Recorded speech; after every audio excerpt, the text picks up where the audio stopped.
चला तर मंडळी, आज आपण मस्त असा हॉटेलमध्ये मिळणारा चमचमीत महागडा पदार्थ घरच्या घरी मोजक्या साहित्यात बनवणार आहोत. त्यासाठी कढईमध्ये इथे मी 2 ग्लास पाणी घेतलेलं आहे.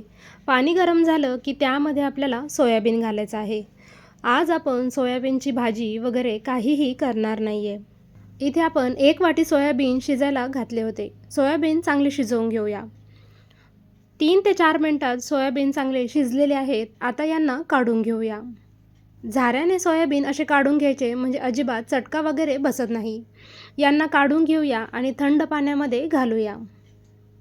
हे पाणी काढून टाकलं आहे. यामध्ये पुन्हा एकदा पाणी घातलं आहे. आता सोयाबीन आपल्याला पिळून घ्यायचे आहेत. चांगले दाबून पिळून घ्यायचे. यामध्ये अजिबात पाणी राहिलं नाही पाहिजे. सोयाबीन छान पिळून घेतले. आता सोयाबीन आपल्याला मिक्सरच्या भांड्यामध्ये घालायचे आहेत. मिक्सरच्या भांड्यामध्ये घालून छान असे बारीक याला फिरवून घ्यायचे आहेत. इथे मी मिक्सरमधून छान बारीक फिरवून घेतलं आहे. आता एका वाटीमध्ये याला काढून घेऊया. बऱ्याच वेळा सोयाबीन खायला मुलं नको म्हणतात. त्यावेळी तुम्ही हा पदार्थ मुलांना नक्की बनवा.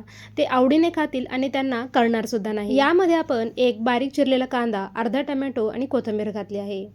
आता यामध्ये 2 चमचे कॉर्नफ्लोअर आणि 2 चमचे तांदळाचं पीठ घालायचं आहे. तुमच्याकडे तांदळाचं पीठ नसेल तर त्याऐवजी मैदा वापरला तरीसुद्धा चालेल. चवीनुसार मीठ घातलं आहे. आलं आणि लसूण इथे मी खलबत्त्यामध्ये छान ठेचून घेतलं आहे. त्यामुळे छान चव येते. तुम्ही हवं तर मिक्सरमध्ये काढलं तरीसुद्धा चालेल. 1 चमचा सोया सॉस घालायचा आहे. 1 चमचा इथे मी टोमॅटो सॉस घातला आहे. तुम्ही हवं तर रेड चिली सॉस घातला तरीसुद्धा चालेल. अर्धा चमचा काळी मिरी पावडर घातली आहे. लाल तिखट घालायचं आहे आणि आता हे सर्व साहित्य आपल्याला एकजीव करून घ्यायचं आहे. इथे मी सर्व साहित्य व्यवस्थित एकजीव करून घेतलेलं आहे. आता आपल्याला याचे छोटे छोटे बॉल्स तयार करून घ्यायचे आहेत. खूप जास्त मोठे किंवा खूप जास्त लहान करायचे नाहीत. या पद्धतीनेच आपण उरलेलेसुद्धा करून घेऊया. तेल इथे आपलं छान गरम झाले आहे. आता हे छोटे छोटे आपण बॉल्स तयार केले आहेत. त्यांना तळून घ्यायचे आहेत. सोया बॉल्स तळताना आपल्याला मध्यम ते लहान आचेवरच तळून घ्यायचे आहेत. मोठ्या आचेवर जर तुम्ही तळले तर ते आतमधून कच्चे राहू शकतात. एक बाजू आपली खालची छान तळली गेली आहे. चमच्याने असं थोडंसं हलवून घ्यायचं आहे. सगळ्या बाजूने इथे आपले सोया बॉल्स तळून झाले आहे. आता यांना काढून घेऊया. याच पद्धतीने उरलेलेसुद्धा आपण तळून घेऊया. इथे मी सगळे सोया बॉल्स तळून घेतले आहेत. तुम्ही पाहू शकता अगदी मस्त आतपर्यंत हे व्यवस्थित तळले गेले आहेत. अजिबात कच्चे नाही आहेत. हे सोया बॉल्स असेसुद्धा खायला छान लागतात. पण एक जास्तीची स्टेप आपण करणार आहोत. कांदा इथे व्हिडिओमध्ये दाखवल्याप्रमाणे मोठा मोठा कट करून घ्यायचा आहे. टमॅटो आणि सिमला मिरचसुद्धा इथे मी मोठी मोठीच कट करून घेतली आहे. साहित्यावरून तुम्हाला अंदाज आलाच असेल की आज आपण काय बनवणार आहोत. हा पदार्थ मुलांना इतका आवडला की उद्या परत मी हा पदार्थ बनवणार आहे. पॅनमध्ये 2 पळी तेल घातलं. तेल गरम झाल्यानंतर आलं आणि लसूण ठेचलेला आहे तो घातला. कांदा, टमॅटो, सिमला मिरची आपण जी कट करून घेतली आहे ती घालायची आणि फक्त आपल्याला मिनिटभर हे परतून घ्यायचं आहे. जास्त शिजवून घ्यायचं नाही.